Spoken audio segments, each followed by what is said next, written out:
saya Prindi Sembiring. Saya akan menjelaskan materi sejarah singkat bahasa Indonesia untuk memenuhi ujian tengah semester saya. Yang pertama, bahasa Indonesia. Bahasa Indonesia berasal dari bahasa Melayu dan termasuk ke dalam rumpun bahasa Austronesia.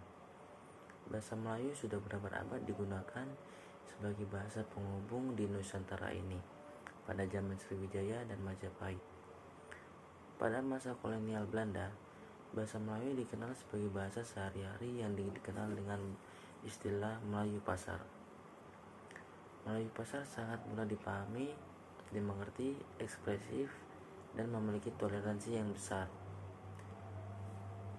Selain Melayu Pasar, ada juga bahasa Melayu Tinggi yang digunakan dalam keluarga kerajaan di sekitar Sumatera, Melayu, dan Pulau Jawa. Penggunaan bahasa Melayu Tinggi sedikit sulit daripada penggunaan Melayu Pasar karena penggunaannya sangat halus, penuh sindiran, dan tidak seekspresif bahasa Melayu Pasar. Pemerintah kolonial Belanda sudah berusaha meredam penggunaan bahasa Melayu Pasar yang semakin berkembang, di mana hal tersebut dapat mengancam keberadaan kebudayaan dan bahasa, sehingga pihak kolonial Belanda meredamnya dengan mempromosikan bahasa Melayu Tinggi dengan menerbitkan karya sastra Melayu Tinggi oleh Balai Pustaka. Akan tetapi bahasa Melayu kasar sudah terlanjur digunakan banyak pedagang yang melintas di Indonesia. Yang kedua, bahasa daerah. Bahasa daerah adalah bahasa suku bangsa Indonesia. Bahasa ini jumlahnya sangat banyak dan digunakan menyebar di seluruh daerah di Indonesia. Bahasa daerah ini berfungsi berbagai macam. Yang pertama, sebagai lambang kebanggaan daerah. Yang kedua, lambang identitas. Ketiga, alat penghubung dalam keluarga ataupun masyarakat daerah. Yang keempat itu sarana pendukung budaya daerah dan bahasa Indonesia. Dalam hubungannya dengan bangsa fungsi bangsa Indonesia, bahasa daerah merupakan pendukung bahasa Indonesia, merupakan bahasa pengantar pada tingkat permulaan di sekolah dasar di daerah tertentu untuk memperlancar proses kegiatan belajar, selain merupakan sumber kebahasaan untuk memperkaya bahasa Indonesia. Selanjutnya, bahasa asing. Bahasa asing diartikan dengan bahasa-bahasa di Indonesia. Selain bahasa Indonesia dan bahasa daerah, bahasa asing mempunyai fungsi sebagai alat penghubungan antar bangsa dan sarana pemanfaatan ilmu pengetahuan dan sebagai modern untuk pembangunan nasional. Bahasa asing berfungsi untuk memanfaatkan ilmu pengetahuan dan teknologi modern. Bahasa asing sesungguhnya hanya melengkapi fungsi bahasa Indonesia yang juga dikembangkan agar menjadi sarana serupa. Selanjutnya ada kedudukan bahasa Indonesia. Bahasa Indonesia mempunyai kedudukan yang sangat penting karena memiliki kedudukan sebagai bahasa nasional dan bahasa negara. Dalam kedudukannya, bahasa Indonesia yang berperan sebagai bahasa nasional berfungsi sebagai yang pertama, lambang kebangsaan nasional. Yang kedua ada lambang identitas nasional.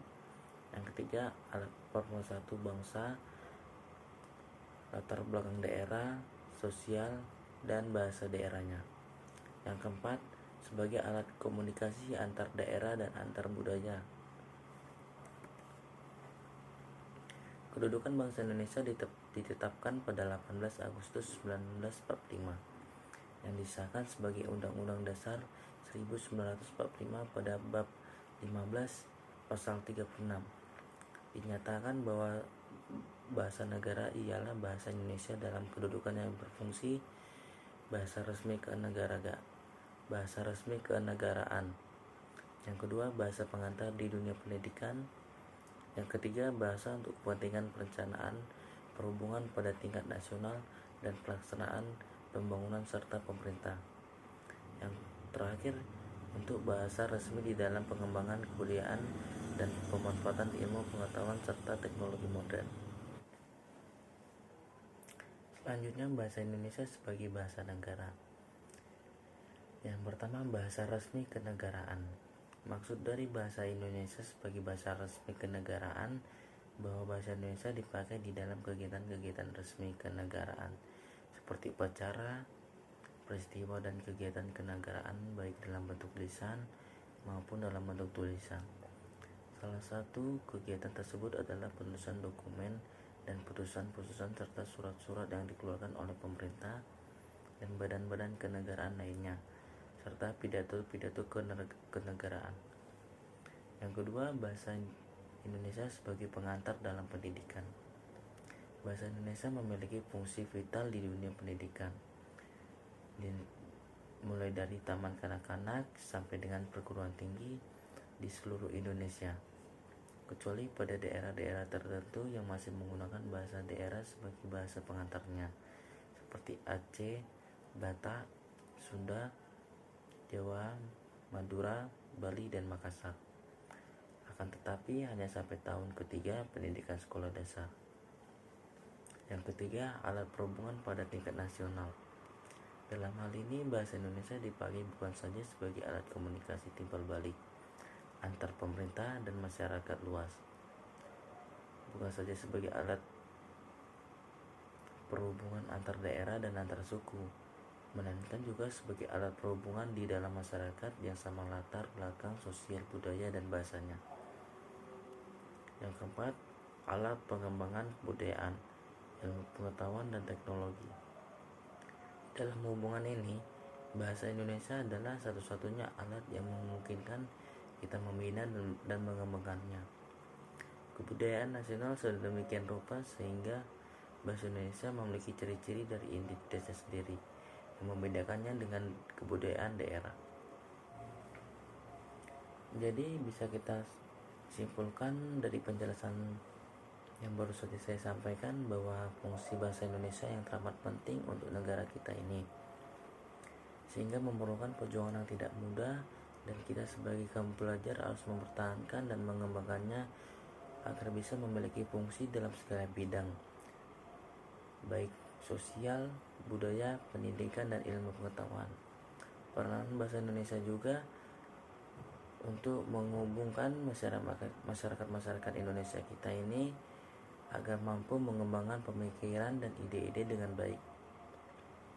Bahasa Indonesia dalam kedudukannya sangat berperan penting untuk sebagai lambang kebanggaan nasional, lambang identitas nasional, alat pemersatu berbagai suku bangsa yang berbeda dari latar yang berbeda, sosial dan budaya maupun daerah yang berbeda. Mungkin ini saja yang bisa saya sampaikan. Jika ada kesalahan kata, mohon dimaafkan. Saya Priandi Sembiring. Terima kasih.